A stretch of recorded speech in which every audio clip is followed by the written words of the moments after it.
God bless you. கர்த்தருடைய பரிசுத்த நாமத்திற்கு மகிமையும் கனமும் ஸ்தோத்திரமும் உண்டாவதாக.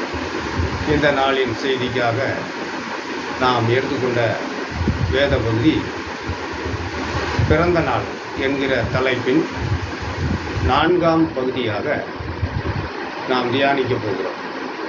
கர்த்தருக்கு ஸ்தோத்திரம். ஏசாயா தீர்க்கதரிசியின் புஸ்தகம் 44வது அதிகாரம் 28வது வசனம். கோரேசை குறித்து, அவன் என் மேய்ப்பன், அவன் எருசலேமை நோக்கி நீ கட்டப்படு என்றும் தேவாலயத்தை நோக்கி நீ அஸ்திவாரப்படு என்று சொல்லி எனக்கு பிரியமானதையெல்லாம் நிறைவேற்றுவான் என்று சொல்லுகிறவர் நான். அந்த 45வது அதிகாரத்தில் 1 முதல் உள்ள வசனங்களையும் நாம் சில வார்த்தைகளை பார்ப்போம்.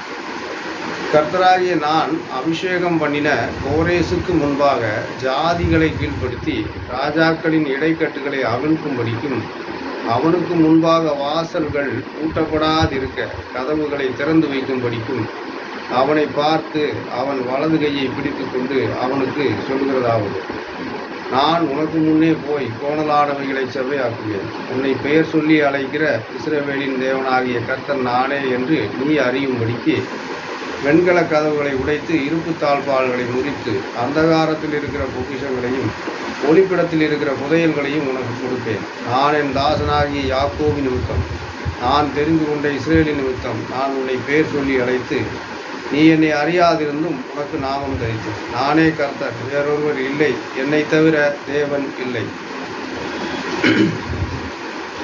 அருமையான கர்த்தருடைய பிள்ளைகளே, இந்த இடத்துல சொல்லப்பட்டபடி ஒவ்வொரு மனிதர்களை குறித்தும் தேவன் அவர்களுடைய பிறப்பை குறித்து முன்கூட்டியே தீர்க்க தரிசனமாக சொல்லி அவர்களுக்கு பேர் வைத்து அழைப்பது தேவனுடைய ஒரு இயற்கையான தேவனுடைய பண்புகளில், குணாதிசயங்களில், அவருடைய பழக்கங்களில் அதுவும் ஒன்று.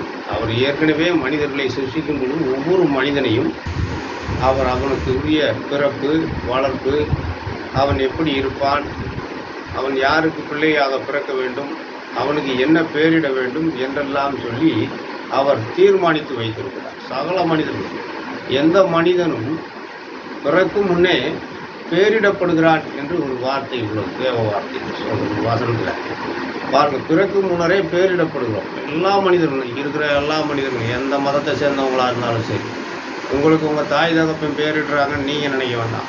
சோதரம், நாம் உருவாகும் முன்னே, கருவில் உருவாகிறதுக்கு முன்னே அவர் நம்மை தெரிந்து கொண்டவர்.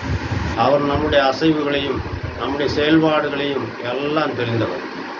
ஆனால் அவர் நமக்கு பேர் வைக்கிறது தான் பேர். அவர் தான் பேர் வச்சு நம்மளை அழைக்கிறார். இந்த கோரேஸ் என்று சொல்லக்கூடியவர் இந்த ஏசாயா தீர்க்கதரிசியின் காலத்தில் வாழ்ந்தவர் கிடையாது. அவர் அந்த நேரத்தில் பிறக்கவே கிடையாது. அவர் பேர்சியா நாட்டினுடைய ராஜாவுக்கு மகனாக பிறந்தவர்.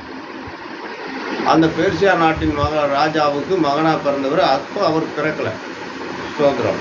அப்போ அவர் இந்த ராஜபட்டத்துக்கு வரல. ஆனால் இனிமேல் ஒரு மகன், ஒரு குமாரன் தோன்றுவான். ஒரு குமாரன், கோரேஸ் என்று சொல்லக்கூடிய ஒரு குமாரன் பேர்சியா நாட்டில் பிறப்பான்.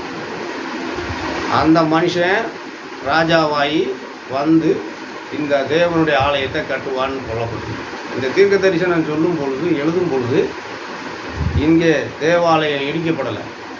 பாபிலோனியர்களால் இந்த எருசலேம் பிடிக்கப்படலை.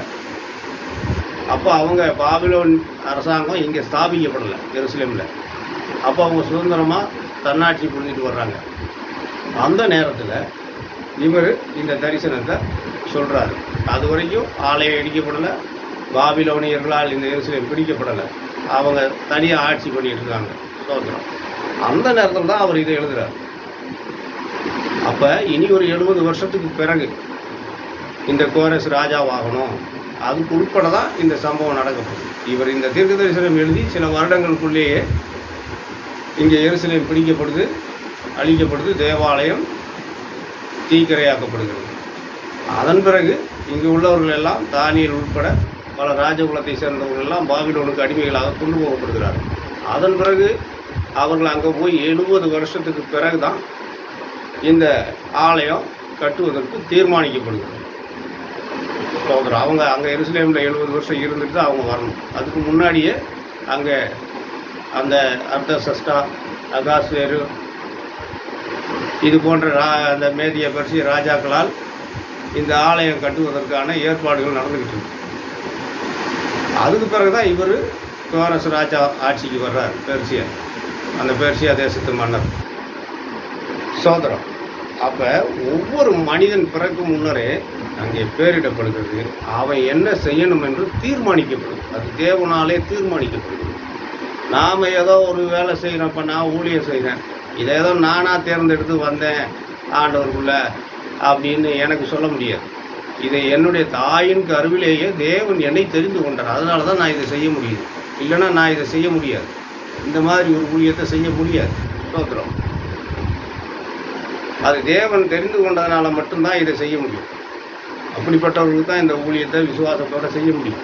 இல்லைன்னா இந்த இடத்துக்கு வரவே முடியாது. ஸ்தோத்திரம்.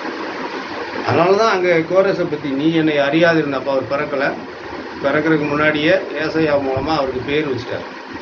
அந்த நூலில் எழுதி வச்சுட்டார். ஏசாயா தீர்க்கதரிசி தனது தீர்க்கதரிசன புஸ்தகத்தில் எழுதி வச்சுட்டார். ஸ்தோத்திரம். இந்த மாதிரி ஒரு சம்பவம் நடக்கும். அப்போ பேர் வச்சு பேர் சொல்லி அழைக்கிறோம். நம்மளை செல்லமாக நல்லா அழகாக செல்லமாக பேர் வச்சு அழைக்கிறோம். நமக்கு பேர் சொல்லி அழைக்கிறோம். நமக்கு ஒவ்வொருத்தருக்கும் ஒவ்வொரு பேர் இருக்குது. அந்த பேரை அவர் தான் வச்சார். ஸ்தோத்திரம். அவர் தான் நமக்கு பேர் சூட்டு விழா நடத்துகிறோம். அவர் தான் நம்ம பிறந்த நாள் கொண்டாடுறோம்னு சொல்கிறோம். அதுக்கு முன்னாடி அவர் கொண்டாடிட்டார். ஸ்தோத்திரம். நமக்கு பிறந்த நாளை அவர் நம்ம எந்த நாளில் பிறக்கணுங்கிறத அவருக்கு ஏற்கனவே தெரியும். ஸ்தோத்திரம். நாம் என்னமோ பெருசாக நாம் ஒரு பிறந்த நாள் என்று சொல்லி எதையோ கொண்டாடுகிறோம். ஸ்தோத்திரம். இதையெல்லாம் நாம் தேவன் விரும்புகிற ஒரு காரியம் அல்ல. ஆனாலும் மனிதர்கள் தங்களுடைய சுய இஷ்டத்தின்படி வாழ்வதற்கு ஆண்டவர் அவர்களை அனுகிரகம் பண்ணுறார். ஸ்தோத்திரம். ஆனால் தேவனை அறிந்த மக்கள் அவர்கள் சுய இஷ்டத்திற்கு வாழ்வதற்கு அனுமதிக்கப்படவில்லை. இயேசு கிறிஸ்துவை ஏற்றுக்கொண்ட மக்கள் வீணான இந்த பிறந்த நாள் இவைகள் எல்லாம் ஆசரிக்கக்கூடாது என்று சொல்லி வேதத்தில் சொல்லப்பட்டிருக்கு. இறந்த நாளை பார்க்கிலும் பிறந்த நாளை பார்க்கிலும் இறந்த நாள் நல்லதுன்னு சொல்லி பைபிளில் இறந்த நாளை தான் நல்ல நாள்னு சொல்லப்பட்டிருக்கு. ஜனனத்தை பார்க்கிலும் மரண நாள் நல்லதுங்கிறார். மூடரினுடைய இருதயம் விருந்து வீட்டில் இருக்கும். ஞானிகளுடைய இது எங்கே இருக்கும்? மரண வீட்டில் தான் இருக்கும். ஏன்னா எல்லாருடைய முடிவும் அங்கே தான் தெரியும். எல்லாருடைய வண்டவாளமும் அங்கே போனால் தான் தெரியும். அது வரைக்கும் நாம் ஏதோ தெய்வம் அப்படின்னு நினச்சிட்டு இருக்கோம். இளவு வீட்டுக்கு போனால் தான் நாளைக்கு எனக்கும் சாவு இருக்குங்கிறது தெரியும். அதனால் ஆண்டவர் இந்த பிறந்த நாளை புகழ கிடையாது, மரணத்தை தான் புகழ்கிறார். எல்லா மனுஷனுக்கு உள்ள முடிவு அதுதான். அதனால் பிறந்த நாளை பார்க்கலும் இறந்த நாள் நல்லது. முடிஞ்ச அளவுக்கு நம்ம சகோதரர்களுடைய மரண நாட்கள், நம்மளுடைய ஊழியர்களுடைய மரணத்தில் போய் நீங்கள் பங்கெடுத்துக்கங்க. அன்றைக்கிங்க நாங்கள் விருந்துக்கு போகிறேன், கல்யாணத்துக்கு போகிறேன்னு சொல்லி போனீங்கன்னா அது தேவனுக்கு பிரியமான ஒரு விஷயம் கிடையாது. முடிஞ்ச அளவுக்கு நம்ம சகோதரர்களோ ஊழியர்களோ விசுவாசிகளோ ஒரு நாள் மறித்திருந்தால் அந்த மரண வீட்டுக்கு நாம் கண்டிப்பாக போய்த்தே ஆகணும். இல்லை நாங்கள் விருந்து வீட்டுக்கு போகணும் அப்படின்னு போனீங்கன்னா அதுக்கு தேவனிடத்தில் எந்த சர்டிஃபிகேட்டும் கிடைக்காது. சோதரம். அதனால் ஒரு மனிதனுடைய பிறப்பு முக்கியம் வாய்ந்தது. அதை விட முக்கியமானது இறப்பு மிக முக்கியம் வாய்ந்ததாக இருக்குது. சோதரம். அதனால் இங்கே இந்த கோரஸ் என்பவர் பிறப்புக்கு ஒரு அர்த்தம் இருக்குது. தேவன் அவரை குறித்து என்ன தீர்மானித்திருக்கிறார்? அவர் ஏன் இந்த பூமியில் பெர்சியா நாட்டில் ஒரு மன்னனுக்கு மகனாக பிறக்க வேண்டும் அப்படின்னு கேட்டிங்கன்னா, இந்த தேவாலயம் பாபிலோனிய அரசனாகிய நேபுகாத்நேச்சரால் அழிக்கப்பட்டு போய்விடும். இதை திரும்ப கட்டி எழுப்புவதற்கு இந்த யூதர்களுக்கு வசதி இருக்காது. ஏன்னா அவங்கெல்லாம் அடிமைகளாக போயிடுவாங்க. அதுவும் அவருக்கு தெரியும். அப்போ ஒரு ராஜாவாகிய கோரஸ் அவர் எழுப்புகிறார். ஒரு பெரிய ஒரு சாம்ராஜ்யத்துக்கு தலைவனாக இருக்கிறவரை வச்சு அந்த ஆலயத்தை மறுபடியும் கட்டுங்க அப்படிங்கிறார். அவர் கட்டி எழுப்புனது தான் அந்த பெரிய ஆலயம். அன்று முதல் அவர் இயேசு கிறிஸ்துவின் காலம் வரைக்கும் கொஞ்சம் கொஞ்சமாக ஒவ்வொரு ராஜாக்களும் கொஞ்சம் கொஞ்சமாக கட்டி இயேசு கிறிஸ்துவின் காலத்தில் மகா ஏரோது என்று சொல்லக்கூடியது ஏரோதுவின் அந்த அந்த அந்த ஆலயத்தை மிக அழகாக கட்டி முடித்து அழகுபடுத்தி இருந்தார். இயேசு கிறிஸ்துவின் பிறப்பு இருந்த பொழுது அந்த ஆலயம் மிக அழகாக இருந்தது. சோதரம். அதன் பிறகு கிபி 70 காலகட்டங்களில் அது ரோம அரசர்களால் தாக்கப்பட்டு மறுபடியும் அழிக்கப்பட்டு விட்டது. சோதரம். இப்போ இந்த கோரஸ் என்பவர் மறுபடியும் தேவனுடைய ஆலயத்தை கட்டுவதற்கு அவனை தெரிந்து கொண்டார். உங்களையும் என்னையும் ஆண்டவர் எதற்கு தெரிந்து கொண்டார்? இதை பற்றி நிச்சயம் உங்களுக்கு இருக்கான். என்றைக்காவது என்னை தேவன் எதற்காக தெரிந்து கொண்டார், நான் இந்த பூமியில் பிறந்ததின் நோக்கம் என்ன, தேவன் என்னை அழைத்ததின் நோக்கம் என்ன, தீர்க்கமாக நீங்கள் சிந்திச்சது உண்டா? நீங்கள் சிந்திக்கலன்னா நீங்கள் உங்களுக்கு பிறந்த நாள்னு சொல்லி நீங்கள் என்றைக்குமே கொண்டாடக்கூடாது.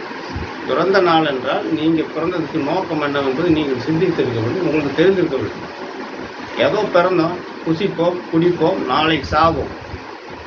இது அஞ்ஞானிகள் கூட பேசுகின்ற ஒரு வார்த்தை. புசிப்போம், குடிப்போம், நாளை சாவோம் எல்லாம்.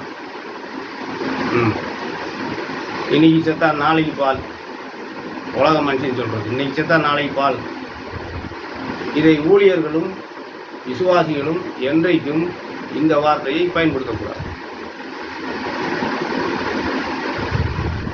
ஒரு மனிதனுடைய பிறப்பு முக்கியம் வாய்ந்தது. அது திட்டப்படி அது தீர்மானிக்கப்பட்டது. அதே போல் மரணம் அதைவிட முக்கியம் வாய்ந்தது. அது சரியானதாக இருக்க வேண்டும். உன்னுடைய மரணம் பிறப்பு எப்படி முக்கியம் வாய்ந்ததோ அதே போல் இறப்பும் மிக முக்கியம் வாய்ந்தது. ஆனால் அந்த முக்கியம் வாய்ந்தது சரியான ஒரு மரணமாக இருக்கணும், கிறிஸ்துவுக்குள்ளான ஒரு மரணமாக இருக்கணும், தேவனுக்குள்ள ஒரு மரணமாக இருக்கணும். அதுதான் அவருடைய பார்வைக்கு அருமையான ஒரு சோதரம். God bless you. அடுத்த வீடியோவில் உங்களை சந்திக்கும் வரை ஆண்டவராய் இயேசு கிறிஸ்துவின் நாமத்தில் விடைபெற்றுக் கொள்வதை ஆமென்.